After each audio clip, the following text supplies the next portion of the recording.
그 후에 예수께서 디베리아 호수에서 또 제자들에게 자기를 나타내셨으니 나타내신 일은 이러하니라. 시몬 베드로와 디두모라 하는 도마와 갈릴리 가나 사람 나다나엘과 세베대의 아들들과 또 다른 제자 둘이 함께 있더니 시몬 베드로가 나는 물고기 잡으러 가노라 하니 그들이 우리도 함께 가겠다 하고 나가서 배에 올랐으나 그날 밤에 아무것도 잡지 못하였더니 날이 새어갈 때에 예수께서 바닷가에 서셨으나 제자들이 예수이신 줄 알지 못하는지라. 예수께서 이르시되 얘들아 너희에게 고기가 있느냐 대답하되 없나이다.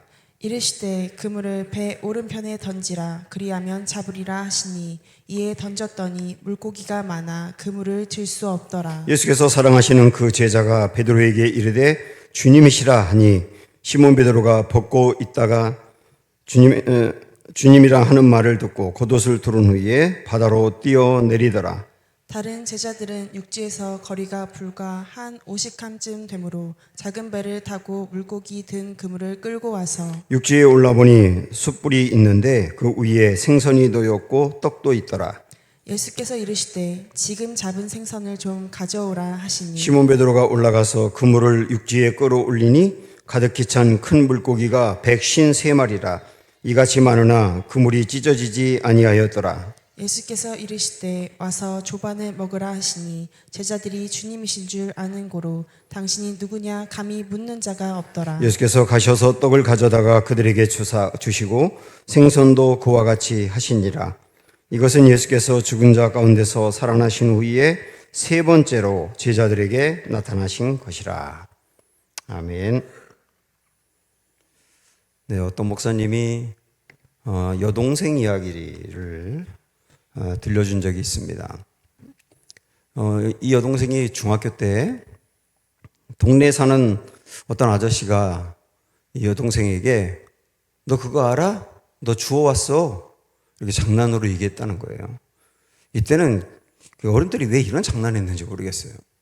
근데 그 아이가 그걸 장난으로 쉽게 그냥 넘어간 것이 아니라 그 아저씨가 한 말을 붙들고 실제일지도 모른다는 생각을 하게 된 거예요. 그동안에 사실 자기는 부모님을 전혀 닮지 않았다고 생각을 했거든요.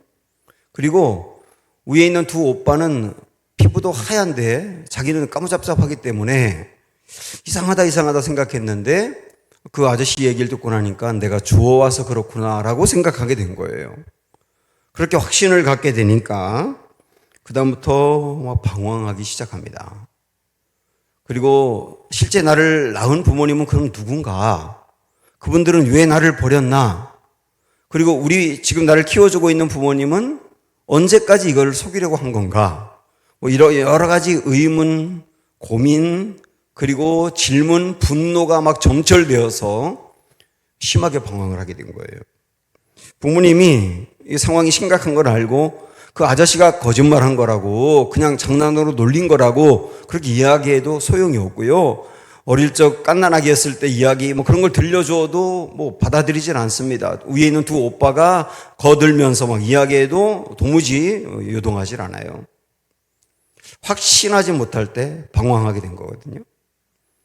그러다가 어느 날 엄마와 함께 시장에 갈 일이 있었는데 어떤 사람이 이 딸과 엄마를 번갈아 가면서 보더니 이렇게 말하더랍니다. 아유, 엄마하고 그냥 똑같네. 누가 봐도 딸이네. 이렇게 얘기했다는 거예요. 그 말을 듣는 순간 이 딸이 엄마에게 엄마, 정말 엄마가 내 엄마 맞아? 내가 엄마 딸 맞지? 그러면서 맞다니까. 그럼 너는 내 딸이야. 그러니까 그때 엄마 품에 안겨서 막 울더라는 거예요. 그러면서 그다음부터 방황을 끝내게 되었다는 겁니다. 확신을 갖게 되니까 인생의 회복이 일어난 것이죠. 요한복음은 사실 20장에서 끝나도 아무 문제가 없습니다. 요한복음을 쭉 읽다 보면 20장 마지막까지 딱 오면 이렇게 끝나는구나 하고 알 수 있고요. 마지막 대목을 보면 그렇게 끝나는 게 더욱 자연스럽습니다. 이렇게 돼 있거든요. 20장 마지막이 예수께서 제자들 앞에서 이 책에 기록되지 아니한 다른 표적도 많이 행하셨으나 오직 이것을 기록함은 너희로 예수께서 하나님의 아들 그리스도이심을 믿게 하려 함이요 또 너희로 믿고 그를 힘입어 그 이름을 힘입어 생명을 얻게 하려 함이니라. 이렇게 하고 20장이 끝납니다. 그러니까 요한복음을 기록한 목적은 이 요한복음을 읽는 사람으로 하여금 예수님을 믿고 힘있게 하려고 쓴 것이다. 이렇게 이 지필의 목적을 딱 마지막에 밝히니까 여기서 끝나는 게 자연스럽잖아요. 그런데 21장이 있어요. 21장이 왜 또 있나? 이런 의문이 드는데요. 아직까지 해결되지 않은 문제가 남아있기 때문입니다. 그래서 21장이 또 있는 거예요. 지금 제자들은 예수님이 부활하신 것을 2번이나 보았기 때문에 분명히 그것을 믿고 있는데 이들의 삶에 회복이 일어나지 않는 거예요. 예수님을 모른다고 배반했던 것 때문에 아직까지 계속 눌려 있고요. 회복이 일어나지 않는 거예요. 이 회복이 일어나야 예수님의 뒤를 이어서 바통을 이어받아 예수님이 행하던 사역을 행할 수 있는데 회복이 안 되니까 이 사역으로 나아갈 수가 없는 것이죠. 그래서 무너져 있는 제자들을 일으켜 세워서 회복시키고 사역의 장면으로 나아가도록 하기 위해서 21장이 있는 거예요. 21장의 이야기는 그런 것이고 오늘 우리에게도 여전히 회복해야 될 부분들 그리고 다시 주님의 그 자리에 서서 주님과 함께 걸어가야 될 이들에게 주시는 말씀이다. 이렇게 여러분 이해하시면 됩니다. 우리 주님은 어떤 방법으로 제자들을 회복시켜 가시는가? 오늘 한 단계 보니까 4단계 정도가 나오더라고요. 먼저 주님이 제자들을 찾아가십니다. 자, 1절 말씀을 보십시오. 그 후에 예수께서 디베리아 호수에서 또 제자들에게 자기를 나타내셨으니 나타내신 일은 이러하니라. 이렇게 나오죠.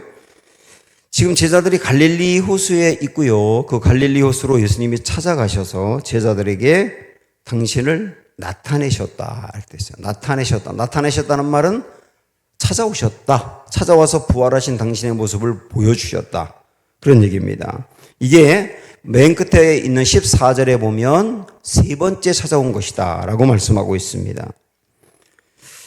사실 제자들이 예수님이 부활하신 것을 확신하게 된 것도 전적으로 예수님이 제자들을 찾아오셨기 때문이거든요. 나타나셨기 때문이거든요. 만약에 예수님이 부활하셨다 하더라도 제자들에게 찾아와서 나타나지 않았다면 제자들은 절대로 예수님의 부활을 믿지 않았을 거예요. 찾아오셨기 때문에 믿게 된 겁니다. 우리가 몇 주 전에도 말씀드렸지만 부활을 포함하여서 성경에 나와 있는 모든 중요한 기독교의 진리를 믿을 수 있는 것도 사실은 주님이 우리를 찾아오셔서 당신을 나타내 주셨기 때문에 가능한 일입니다. 절대로 똑똑하고 연구를 많이 하고 고민도 많이 하는 사람이라고 해서 믿는 게 아니에요. 그리고 고난을 많이 당했다 해서 고난 때문에 믿음이 생겼다 이렇게 말할 수도 없는 겁니다. 어떤 분은 마지막 돌아가실 때 막 옆에 있는 사람들 가족이라든지 목회자가 찾아가 가지고 예수님을 마음으로 받아들이라고 천국의 소망을 갖고 천국에 꼭 가시라고 그래도 고개를 젓습니다. 가족들이 너무나 안타까워 가지고 아빠, 엄마 꼭 예수님 믿어야 돼. 그래야 우리 나중에 다시 만날 수 있어. 그러면서 천국을 믿으라고 예수님을 믿으라고 그렇게 옆에서 울면서 호소하는데도 끝내 마음을 닫아버리는 분도 있거든요. 이걸 보면 믿게 되는 것은 오직 주님이 찾아오셔야 된다는 걸 알 수 있어요. 그래서 지금 여러분들이 믿음이 있다고 한다면 그건 내 믿음을 자랑할 게 아니라 주님이 나를 찾아오셔서 당신을 나타내 주어서 믿게 했기 때문이라고 여기며 감사하셔야 합니다. 그리고 여기 예배를 드리고 교회를 다니긴 하는데 아직 믿음이 없는 분이 있다고 하면 절망하지 마시고 역시 나의 인생에 주님이 찾아오시면 나도 믿을 수 있다는 것을 기대하셔야 됩니다. 그리고 주님이 나를 찾아와서 나를 이끌어갈 때, 내 마음을 이끌어갈 때 절대로 외면하지 마시고 나를 이끌어가는 대로 따라가 보세요. 그 믿음으로 이끌어가는 과정이거든요. 그리고 우리 주변에 아직 주님을 믿지 않는 사람이 있다고 할 때도 동일한 마음으로 절망할 것이 아니라 그에게도 주님이 찾아가 주시기를, 그에게도 나타내 주시기를 여러분이 기대하는 마음으로 기도하고 또 기도하셔야 되는 겁니다. 왜 그렇죠? 믿음은 주님이 찾아오셔야 가능하기 때문이에요. 주님이 지금 제자들을 찾아오신 이유는 이미 부활의 믿음은 있는데 용서와 사랑을 확신하지 못하기 때문이거든요. 용서와 사랑을 확신하지 못하니까 회복이 안 되는 거예요. 그래서 회복을 시키기 위해서 용서와 사랑을 불어넣으려고 찾아오신 겁니다. 이미 우리가 지난주에도 보았지만 예수님이 부활하신 다음에 제자들을 찾아가서 평강이 있을지어다 이렇게 말씀하셨잖아요. 이 평강은 예수님을 배반한 것 때문에 두려워하고 고개를 들지 못하는 그 제자들에게 너에게 평강이 있기를 원한다. 이거는 너희를 용서하고 사랑한다고 선포한 거라고 그랬지 않습니까? 그 말씀을 들었음에도 불구하고 제자들은 그걸 받아들이지 않는 거예요. 용서를 받아들이지 않고 사랑을 받아들이지 않는 겁니다. 가만히 생각을 해보면 사람들이 용서를 받아들이는 것, 하나님의 용서를 받아들이는 것도 절대 금방 되지 않더라고요. 사람들은 자기가 잘못한 것은 자기가 해결해야 된다는 생각을 갖고 있어요. 사실은 괜찮은 생각일 수 있죠. 죄를 지으면 죄에 대한 대가를 내가 지불해서 내가 해결해야 된다고 생각하는 겁니다. 책임감이 강한 거죠. 자기가 지은 죄를 자기가 해결하겠다고 하니까 얼마나 책임감이 강한 겁니까? 그러나 자기가 죄를 지었고 주님 앞에 잘못을 범했지만 어떻게 해결할 수 있는 건가요? 해결할 길과 방법이 있는 건가요? 베드로가 예수님을 모른다고 부인하고 또 저주까지 하면서 부인했는데 그건 어떻게 하면 그 죄는 사라지는 거죠? 헌신을 2배로 열심히 하면 그 죄는 없어지는 건가요? 내가 지은 죄를 내가 해결하겠다라고 하는 생각은 책임감은 있어 보이지만 그러나 바른 길은 아닌 거예요. 만약에 베드로를 비롯한 제자들이 잘못한 것 때문에 그 스스로 이걸 해결할 수 있는 길이 있었다면 주님이 그 길을 제시했겠죠. 그런데 죄와 잘못은 사람이 범하지만 그걸 본인이 완벽하게 해결할 수 없기 때문에 주님이 찾아오셔서 용서를 선포하시는 거예요. 우리의 모든 죄도 다 마찬가지 아닙니까? 그리고 이 용서를 받아들여야 마음이 회복이 되고 그 다음에 주님이 맡기신 일을 할 수 있는 겁니다. 그래서 주님이 찾아오신 거라고요. 참 감사한 것은 조금 아까 언급한 것처럼 주님이 지금 3번째 찾아왔다고 했잖아요. 마태복음에 보면 또 한 번 더 찾아와서 4번째 찾아옵니다. 주님은 부활을 믿지 못하는 제자들을 부활을 믿게 하려고 찾아오고 또 찾아오고 용서와 사랑을 회복하지 못하고 믿지 못하는 제자들을 찾아오고 또 찾아오고 그래서 끝내 용서와 사랑까지 받아들여서 주님의 사람으로 서도록 계속 반복해 찾아오십니다. 이게 참 감사한 일이에요. 성경에 이야기가 나와 있는 것은 오늘 저를 포함한 우리들도 주님은 믿도록 또 용서와 사랑을 받아들여 회복하도록 또 사명의 자리에 다시 한번 서도록 찾아오고 또 찾아오신다는 것. 그걸 보여주는 겁니다. 이게 있기 때문에 우리가 회복이 가능한 거예요. 그 다음 또 하나의 단계를 보시면 예수님이 갈릴리 호수에 제자들을 찾아가시기 전에 제자들은 물고기를 잡고 있었습니다. 2절 3절 보십시오. 한번 시몬 베드로와 디두모라 하는 도마와 갈릴리 사람 가나 사람 나다나엘 바돌로메죠. 이 사람이 세베대의 아들들 또 다른 제자 둘이 함께 있더니 7명의 제자들이 베드로와 함께 있는 겁니다. 지금 시몬 베드로가 나는 물고기를 잡으러 가노라 하니 그들이 우리도 함께 가겠다 하고 나가서 배에 올랐으니 그날 밤에 아무것도 잡지 못했다. 이렇게 나오죠. 7명이 지금 갈릴리에 있는데 무엇을 해야 될지 몰라요. 예수님이 부활을 확신했거든요. 보았으니까. 근데 예수님의 부활을 확신했는데도 그 다음에 자기들이 무슨 일을 해야 될지 몰라요.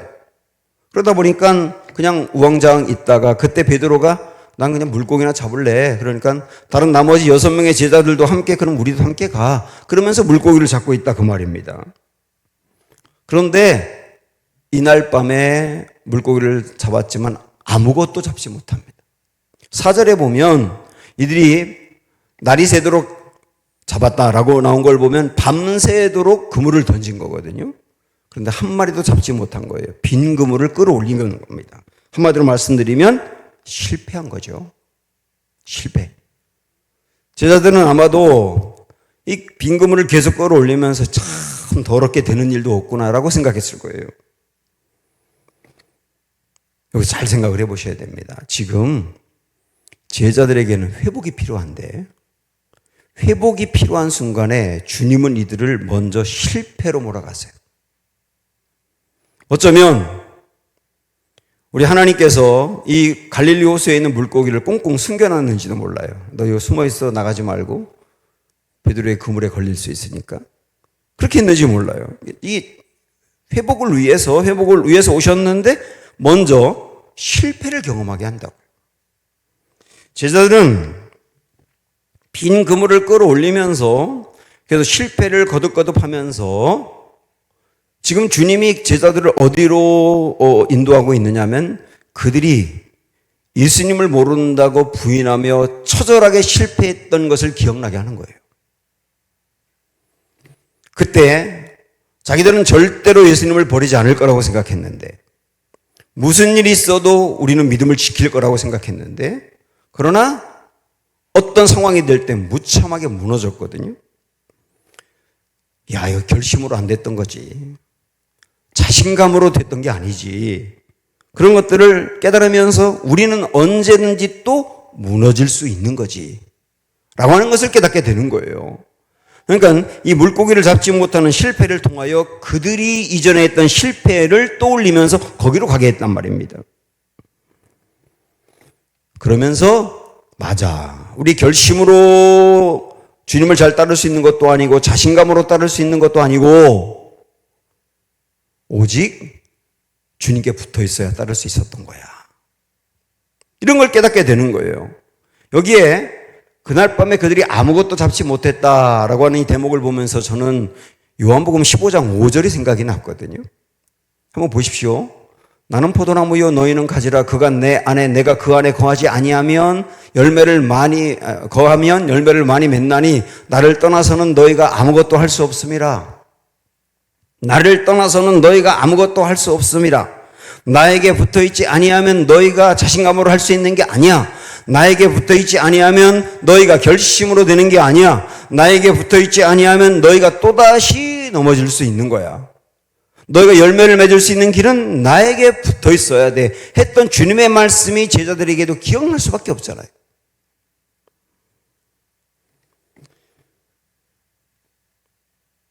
주님을 따르는 데 가졌던 자신감, 남들보다 내가 더 낫다는 우월감, 나도 할 수 있다는 자기의, 이게 처절하게 무너지는 거예요. 이 실패를 통하여 그게 다 무너지고 오직 남는 거 하나는 맞아.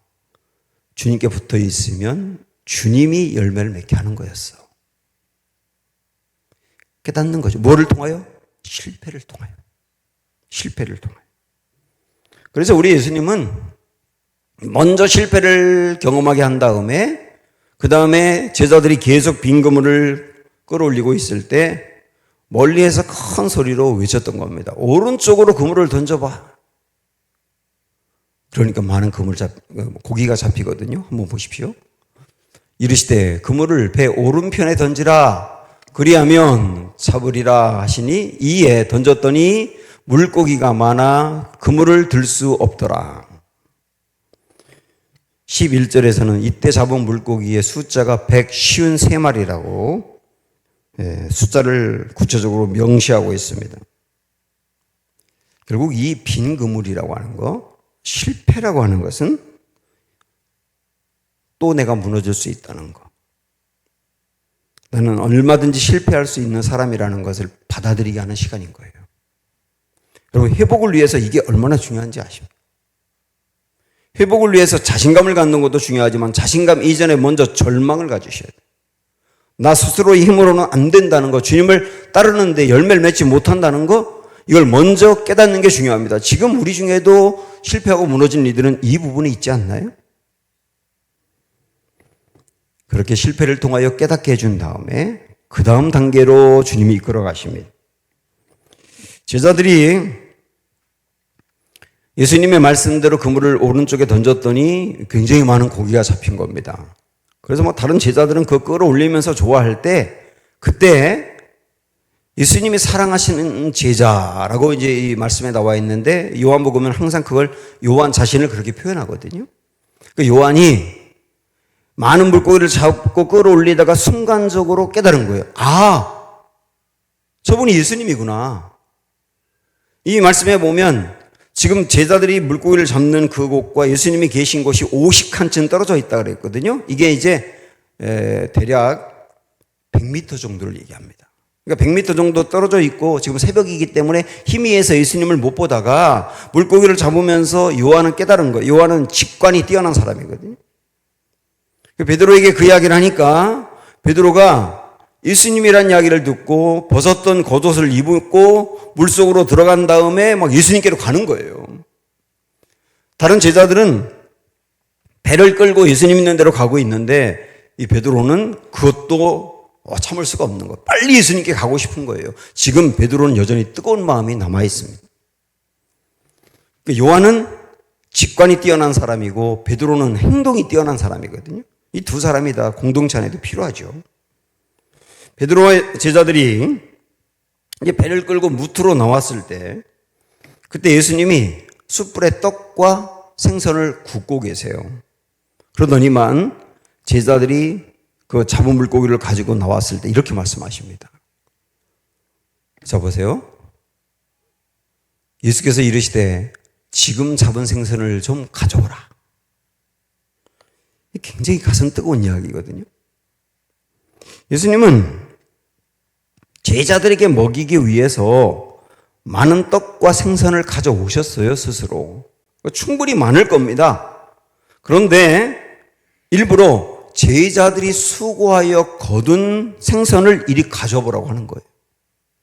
그리고 그 제자들이 수고하여 거둔 생선을 가지고 예수님과 제자들의 식탁을 차리고 싶다는 거예요. 조금 더 확대하면 잔치를 벌이고 싶다는 거예요. 성경에 이 이야기가 여러분 있는 것은 의미가 있기 때문입니다. 예수님은 제자들에게 너희들이 수고하여 잡은 생선을 가져와 봐 이렇게 말씀하시는 것은 우리 주님이 제자들에게 메시지를 전하는 것이죠. 뭐라고요? 너희들의 헌신을 사용하고 싶다는 거예요. 너희들의 수고를 사용하고 싶다는 거예요. 이런 말입니다.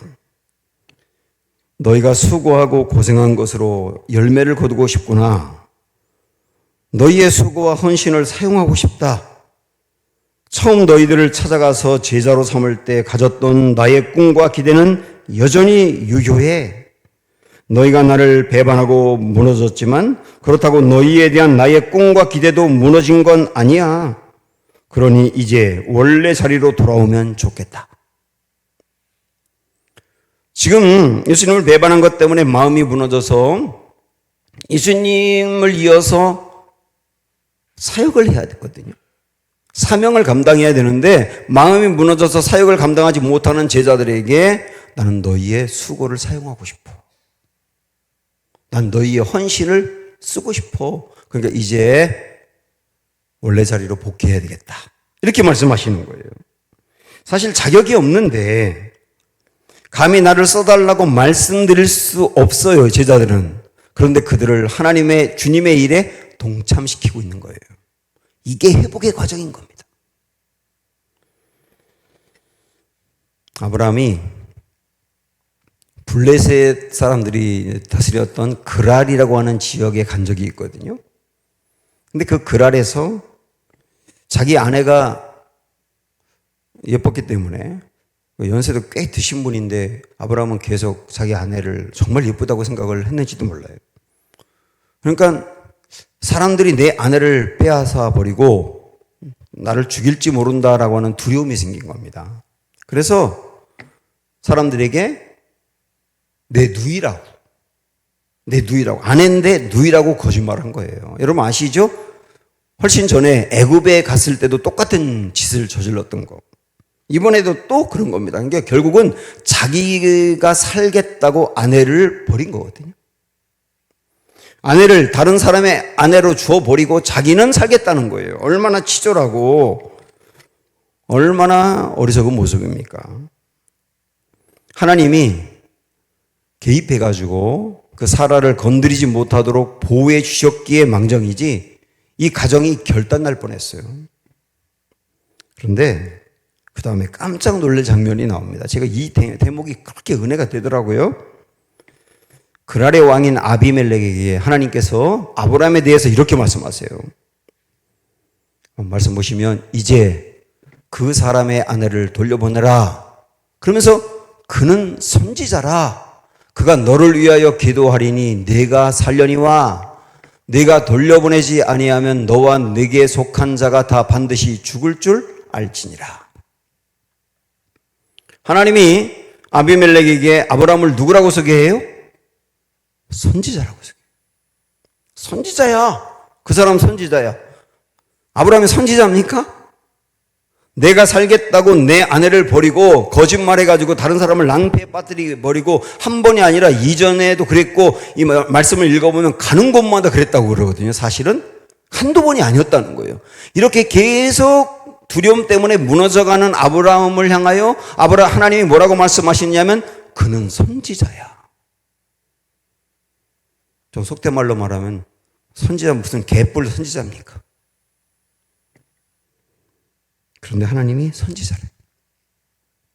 그러면서 그가 너를 위하여 기도해 주어야 내가 살 거야. 그렇게 말씀하세요.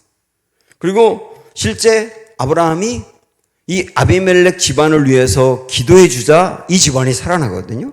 그래서 말씀 그 뒤에 나오는 말씀 보시면 아브라함이 하나님께 기도하며 하나님이 아비멜렉과 그의 아내와 여종을 치료하사 출산하게 하셨으니 여호와께서 이왕에 아브라함의 아내 사레의 일로 아비멜렉의 집의 모든 태를 닫으셨음이더라.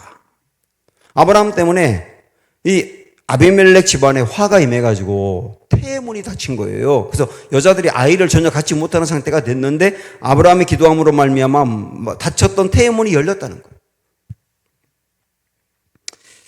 이 장면을 생각할 때 정말 가슴이 떨립니다. 자격이 없는데 자신도 넘어지는 연약한 사람인데 다른 사람을 치료하는 하나님의 일에 동참을 시킨 거잖아요. 그렇게 자꾸 무너지는 아브라함을 이렇게 세우는 거잖아요. 그래서 아브라함이 어떤 두려움 때문에 거듭거듭 무너지는 상처를 입은 사람인데 치유하는 사람이 되잖아요. 제가 이전에 읽었던 책의 제목이 이때 생각이 나더라고요.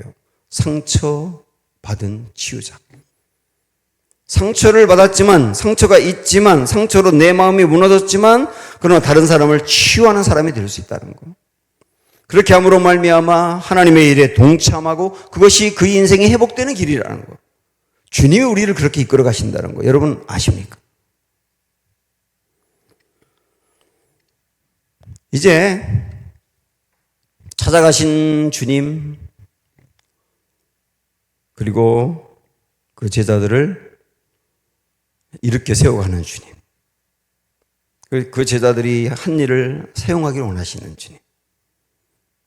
그리고 이렇게 이끌어 가다가 우리 예수님의 회복 프로젝트의 하이라이트가 바로 이 대목 네 번째 나와요. 12절을 볼까요? 12절은 너무 여러분이 경건해 보여가지고 좀 소리를 내면서 읽었으면 좋겠어요. 시작. 예수께서 이르시되 와서 조반을 먹으라 하시니 제자들이 주님이신 줄 아는 거로 당신이 누구냐 감히 묻는 자가 없더라. 예수님은 제자들이 실패하여 허탕을 치고 그러는 시간에 아침 식사를 준비하고 있었거든요. 친히 떡과 생선을 구우셨어요. 숯불에. 그 다음에 제자들이 가져온 생선을 달라고 해서 그것도 구우셨어요. 그리고 나서 제자들에게 말씀하시는 거예요. 와서 조반을 먹어라. 이 짧은 이야기 속에서 우리 예수님의 마음이 다 들어있는 거거든요. 저는 이걸 우리가 좀 더 가깝게 느끼도록 와서 밥 먹어 라고 하는 오늘 제목으로 잡았어요. 와서 밥 먹어. 이 짧은 대화 속에, 짧은 말 속에 예수님의 용서와 사랑이 다 담겨 있는 거예요. 용서한다는 말을 하지 않았지만 용서가 담겨 있고, 사랑한다는 말씀을 안 하셨지만 충분한 사랑이 담겨 있고, 너희가 회복되기를 원한다는 말씀 안 하셨지만 회복되기를 원하는 마음이 충분히 담겨 있는 거예요. 와서 밥 먹어 하는 말에 이런 말이죠. 결국은 조금 풀어서 이야기하면 다들 어서 이리 와. 밤새 수고해서 많이 시장하지? 허기졌지? 한 마리 고기도 잡지 못해서 마음까지도 지쳐있지? 이리 와서 밥 먹어. 이게 주님의 말씀인 거예요. 그 여러분 주님의 온화한 표정과 따뜻한 목소리가 들리십니까? 뿐만 아니라 13절에 보면 예수님은 이러십니다. 예수께서 가셔서 떡을 가져다가 그들에게 주시고 생선도 그와 같이 하시니라.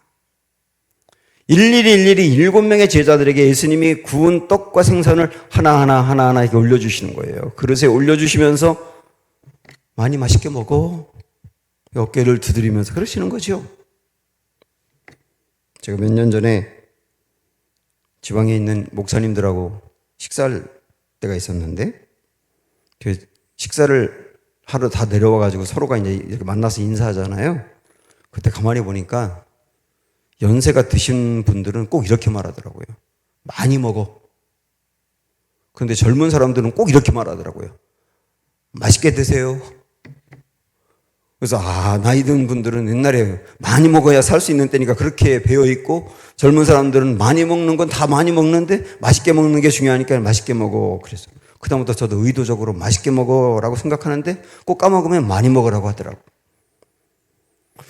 우리 예수님이 제자들 한 명 한 명에게 떡도 생선도 주면서 맛있게 많이 먹어. 그러고 있는 장면이지 않겠습니까? 여러분 MBTI라고 아시죠? 요즘 워낙 유명해서 많은 사람들이 다 알고 있는데, MBTI에서 극T라는 게 극T. 지나치게 논리적이고 이성적이어서 감성적인 부분이 잘 보이지 않는 사람을 그렇게 말하고, 극F가 있어요. 굉장히 감성적인 부분이죠. 예수님의 이 모습이 극F 같아요. 저같이 극T인 사람은 뭐라고 했을까 생각을 해봤습니다. 이렇게 하지 않았을까요? 이 배반자들아, 나를 버려? 그리고도 너희가 제자야? 그리고 쭈그리고 앉아있는 베드로를 쳐다보면서 무슨 일 있어도 나를 버리지 않는다고? 아주 여종 앞에서 쩔쩔매면서 나를 배반하더만. 그러면서 제자들에게 회개해야 용서받을 수 있어. 제대로 회개해야 내가 또 내 일을 맡길까 말까 결정할 거야. 이러지 않았을까 싶어요. 그러면 제자들은 회복되지 못했겠죠. 더 무너져 버렸겠죠. 아무 말씀 없이 배고플 텐데 와서 밥 먹어. 이 따뜻한 한마디에 모든 게 풀린 겁니다. 가출했다가 돌아온 아들에게 엄마 밥상을 차려 준비해 주는 모습인 것이죠. 제자들은 이 예수님의 사랑에 눈물과 콧물이 생선과 떡과 뒤범벅되어서 먹었을 거예요. 감정까지도 완전히 치유가 됐겠죠. 아직도 쌀쌀한 아침인데 예수님의 그 사랑으로 온 그 공기까지도 훈훈하게 데워지지 않았을까요? 보스턴의 한 수용소에 앤이라고 하는 소녀가 수용되어 있습니다. 이 아이의 엄마는 죽었고요. 아버지는 알코올 중독자입니다. 이 아버지 때문에 이 아이가 상처가 너무 많아요. 동생과 함께 수용소에 오게 됐는데 동생도 수용소에서 그만 죽습니다. 그래서 이 모든 사실을 겪어가면서 이 아이는 미쳐버리거든요. 그리고 실명해버립니다. 애는 수시로 자살을 시도하고 괴성을 지릅니다. 결국은 이 아이가 회복이 불능 상태라 여겨서 정신병동 지하 독방에 이 아이를 가둡니다. 그때 연세가 많이 드신 로라라고 하는 간호사가 이 앤을 찾아가거든요. 과자를 가져가서 먹으라고 주면서 계속 책을 읽어줍니다. 그런데 앤은 마음을 계속 닫아요. 로라는 포기하지 않고 계속 이 앤에게 사랑을 표시하면서 격려하고 이야기해주고 기도해주거든요. 그래도 이 앤의 마음이 움직이지 않습니다.